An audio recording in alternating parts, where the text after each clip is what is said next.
Det var litt mindre trykk på Karl Johan enn det er i Sør-Amerika om dagen, da a-ha ankom intervju med TV 2. De to norske popstjernene gleder seg stort til turnéstart, og Magne gleder seg ekstra til konserten i Rio. Jeg har jo to voksne gutter som lever sine liv nå, men de var jo veldig raske på å melde seg på. Så de hopper litt sånn av fra eldstemann driver med TV-produksjon og yngstemann studerer i Edinburgh, men de kommer til Rio. Ja, de gjør det. De vil ha med seg den i voksen alder. Så jeg synes det er supersweet at de ser på det som noe som er verdt å reise halve kloden rundt for. Ja, hva tenker du som pappa da, når sønnene dine vil komme ned dit og se det? At jeg må skjerpe meg og gjøre en bra jobb. Ja, det er bra, altså. Dette er bra for oss alle sammen. Ja. For oss, sånn opplevelsesmessig, så er det klart at jeg føler at det er annerledes å møte publikum i dag enn jeg gjorde til å begynne med. Da var det nytt og spennende og litt skremmende, og nå er det på en måte en mer kjent situasjon. Men det samme gjelder jo hele tiden, at det er jo liksom de øyeblikkene du klarer å skape sammen med publikum der, som er det som gir deg næring. Når dere gjør en settliste, altså nå som dere skal sette opp settlisten og sånn, er det... Men det er jo en krig hvis du skal sette opp en settliste med deg selv også. Hvis du skal sitte alene og bare krangle med deg selv om settlista, så er det en krangel, altså. Virkelig. Vi har ikke hatt noen krangel egentlig om det. Det er bare noen betingelser. Det er veldig mye låter, totalt sett. Jeg står og synger absolutt hele tiden. Så jeg er nødt til å si fra om noen hensyn som vi kanskje må ta, som gjør at det er lettere å gjennomføre et helt show. Så det er visse låter som er mer anstrengende enn andre. Hvordan er kjemien nå, altså når dere da møtes igjen? Jeg vet, det oppstår uenigheter alltid igjen. Ja, ikke sant?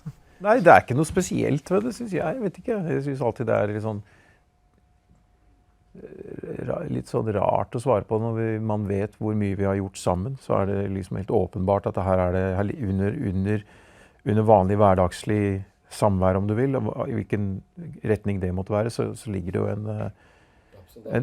så ligger det en dyp respekt og et ønske om samarbeid i oss, som måtte være helt åpenbart da. Det å komme tilbake til a-ha er liksom da en mental omstilling, og hvor fort det gikk å komme tilbake i det mindsetet var overraskende positivt, og ja, ga meg mye mer glede enn jeg hadde forutsett på forhånd.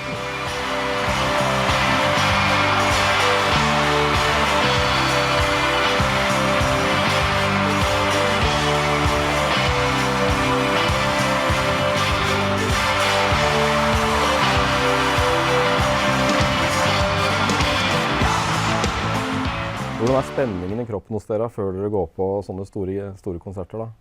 Har det endret seg det? Nei, det er fullstendig steady hvilepuls, som rett mens du står i 100 meter blokka og skal til å eksplodere ut av...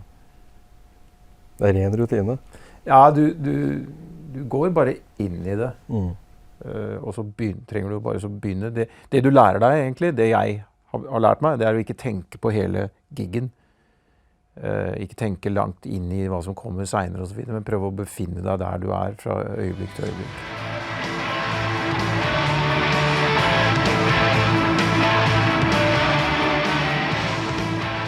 Dette med å memorere konserter, altså dere har gjort så mange konserter. Altså hvordan er husken etter en konsert? Altså, hva må til for at dere virkelig skal huske en konsert da? Men det er mer en følelsesreaksjon. Det er mer det at du sitter igjen med følelser i kroppen. Hender jo at det er noen andre ting som fester seg også. Altså forrige gang vi var spilte den Rio-konserten i 91, så husker jeg, da fikk jeg tinnitus etter den konserten. Så nå satte jeg på å komme tilbake og gi den tilbake til...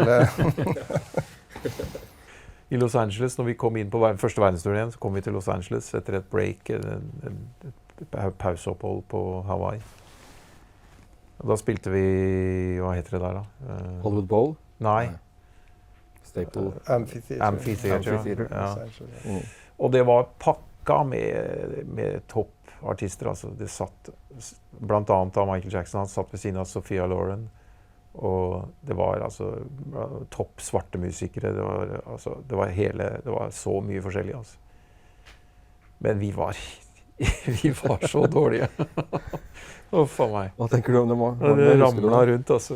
Nei, det er fortrengt mye av den. Bortsett fra at vi holdt på å stupe over ende rett i Ja, jeg gikk på trynet over jeg gikk bakover. Jeg ramla på rumpa bakover over en monitor. Ikke over Michael Jackson, håper jeg? Nei da. Jeg gjør ikke noe av sånt. Men dette var i USA, og der tror jeg at de syns det ikke skal skje. Antagelig. De så ikke sjarmen. De gikk glipp av sjarmen i det.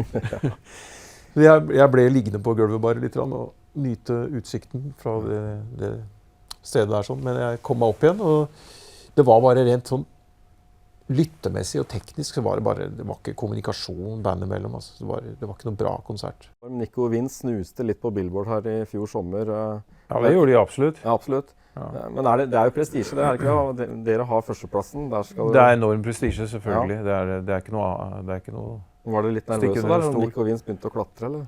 Nervøse? Nei, det kjente jeg ikke på. Nei. Det er veldig gøy når det skjer.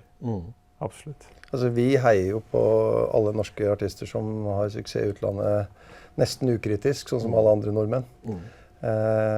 Og har ikke noe som helst jeg mener at det er veldig sunt. Jeg mener det har vært alt for lite til nå. Det er jo nesten absurd. Det skal utrolig mye til, og det skjønner du enda bedre når du vet litt om det. Så at det de gjorde der, det er veldig spesielt, rett og slett.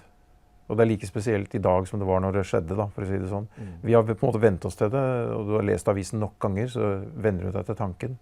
Men det skal utrolig mye til. Men tar noen opp arven her nå, eller blir det et nytt aha? Det er alltid et spørsmål, selvfølgelig. Ja. Hos meg er det jo Tomine som har vært mest tydelig på at hun vil drive med musikk, og har jo gjort en god del der, og er en veldig dyktig vokalist, rett og slett. Hun har mye å rutte med vokalt. Men hun skriver også interessant, så det blir spennende å følge. Du har jo Yngstemann hos meg skriver og spiller og synger og vil plutselig nå eller plutselig, han har egentlig holdt på med det hele livet, men nå har det blitt liksom en lidenskap som er litt ustoppelig. Så da må man jo bare støtte i Så er det ikke så små lenger.